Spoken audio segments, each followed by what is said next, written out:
The way to let go of the killed is to see only the flow, to feel only the flow, and to desire to be only the flow. In desiring to be only the flow, you let go of the idea of being independent. You let go of the idea of choose between, and you choose to only be. Choosing only to be is a great gift to your brothers, because the flow that you are comes from them, through you, and is returned to them. By choosing to be the flow as you are, you choose to teach your brothers that their creation is beautiful. In choosing to teach this without judgment or duality, you choose to teach you what you truly are, not apart from your brothers, but in conjunction with them. This is a celebration of truth and joining that outlasts any idea that says something different can exist to choose between. This paragraph written out, fully, could literally be an entire book that we buy on Amazon.com. It's amazing how concise this paragraph is with all of the teaching that is in it. So let's go back and look at this paragraph. First of all, we've already said that I could not have played the role of killed if the killer was not in my mind. And I know this for a fact now, because one thing that happened in my relationship with Laurent, not at this point, but later in the story, one thing that happened in my relationship with Laurent is I learned to let go of a lot of judgment. Not all judgment, but a lot of judgment. I learned to let go of a lot of judgment. I learned to see it as absolutely meaningless. And when I came to see judgment as meaningless, what could happen is that Laurent could slip back into his judgment, right? His hate. And it no longer had any effect on me. And in fact, what began to happen when Laurent would have these times when he would slip back into the judgment, and they became, shorter periods of time, but when he would slip back into the judgment and back into the hate, what happened in me after this was healed in me was that I was only there for him in a compassionate and loving and partnership way. And I was able to deliver more messages from Spirit to him, both written and through speaking. I was able to support him in any way he needed support. I was in no way offended, which made me completely available. I was no longer the killed. The killed had died because the judgment in my mind that allowed me to play the role had died. Now, this is very important because I know that a lot of people that are going to hear this, I know that many of you still feel like the killed. Maybe there's someone in your life, it could be a boss that's always telling you, in some way how unworthy you are as an employee. It could be a partner. It can even be your children. I know people who feel put down by their children. What you have to understand is it's not what they are saying that is hurting you. And I am speaking from experience, not from, reading a book and intellectually spitting this out. I do know this. What they are saying is not hurting you. It's your agreement with it. It's the judgment of yourself in your own mind. When what they say passes through that, the judgment in your own mind, it hurts. And if you will allow the judgment in your own mind to be healed, honestly, they don't have to change at all. They may actually, because you might start acting different as a result of not having the judgment there. Whenever you heal, there's literally an outward change. So they may actually also change what they're saying, but they may not. Like I said, Laurent would slip back into the hate and the judgment. So if they do not change, it's okay, because you have healed, and you will be able to hear them differently than you did before. You will be able to be there for them, support them. So if you feel like the victim, if you feel like the killed, please realize the only thing that's killing you is your own judgment of yourself. So the way to let go of the killed is to see only the flow.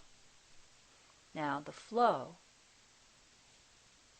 is something that we would call following Holy Spirit's guidance, or something we might call surrender, or something we might call following inner promptings.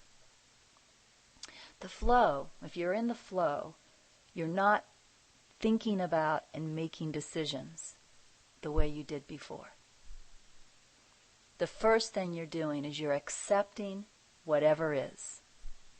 Whatever's in front of you, whatever decision needs to be made, there's an acceptance that there's a decision that's going to need to be made. You're not resistant to the idea that a decision needs to be made. You're in acceptance of everything. That's step one about being in the flow. Step two is that the way you make decisions when a decision needs to be made is by learning to pause and ask within. And when you ask within, whatever thought, idea, or intuition comes to you, you then just go with it without any questioning or thinking. You see, if you ask within, what am I to do now? And the prompt comes, go do dishes. And then you stop and think about that. Well, is that really the best thing right now? Or some people say, would Holy Spirit guide me to go do dishes? As soon as you start thinking about it, you jumped back into choose between, like there was an option there. And the moment you jumped back into choose between, you jumped out of the flow. So the flow is about trusting and accepting and trusting and accepting. And at first, if you aren't used to living in the flow, it takes a bit of practice. It's conscious work. And Barbara's asking, what was number one again? Number one is accepting whatever situation is. Whatever is now in your life, in your presence, you accept it. You accept it. Okay? And then number two is always asking within. So that you aren't really making decisions. You're just following what you feel an inner prompting and inner intuition to do. You're accepting and following. You have given up decision making.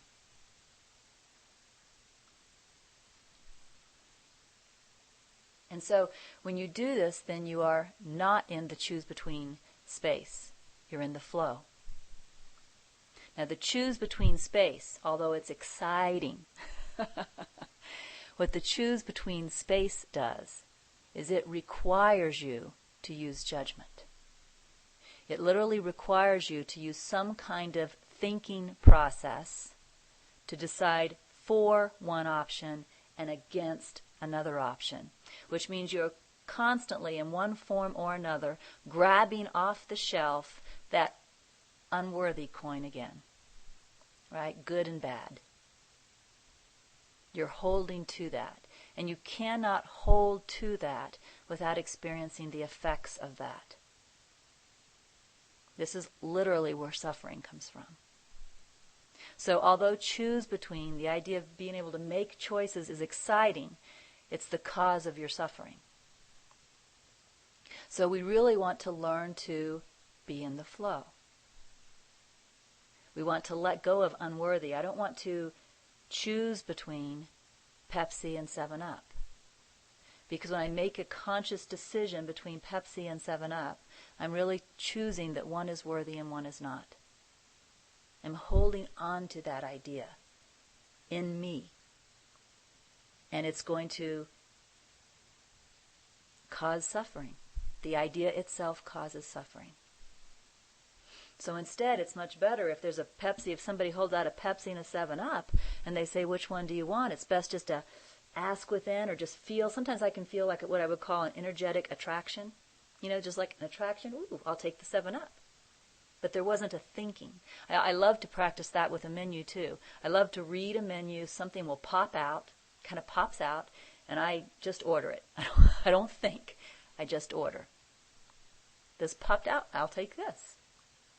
And you become very, very skilled at the flow after a time to where it becomes pretty easy. But in the beginning, it does take conscious practice because you're changing your habits. But what you're doing when you choose the flow and you choose to stop making decisions is you're letting go of that constant reinforcement of the decision that unworthiness exists. Red pen, actually for me the choice would be blue pen or black pen. Do you realize I have always thought blue ink was more worthy than black ink? I always have. All my life, when I have gone out and made a conscious decision-making choice about the pens to buy, I've bought blue ink. It's more worthy. That's ridiculous, I know, but do you see how that maintains the idea of worthy and unworthy in my head? All right, so instead, I want to go with the flow. I want to go to Staples, to the section where the pens are, and just ask within, which pens do I buy? My eyes land on some pens, right after I ask, oh, I'll take those. Boom. And I'm letting go of the judgment. If I let go of the judgment, if the judgment is no longer in my mind, I'm no longer judging anything as worthy or unworthy, then I cannot play the role of killed, because I had to have judgment in my mind as a filter in order to play that role. So the way to let go of the killed is to see only the flow. It's one little phrase, not even a full sentence there. But do you see how powerful that is and how important that is? The way, here's how. The way to let go of the killed is to see only the flow.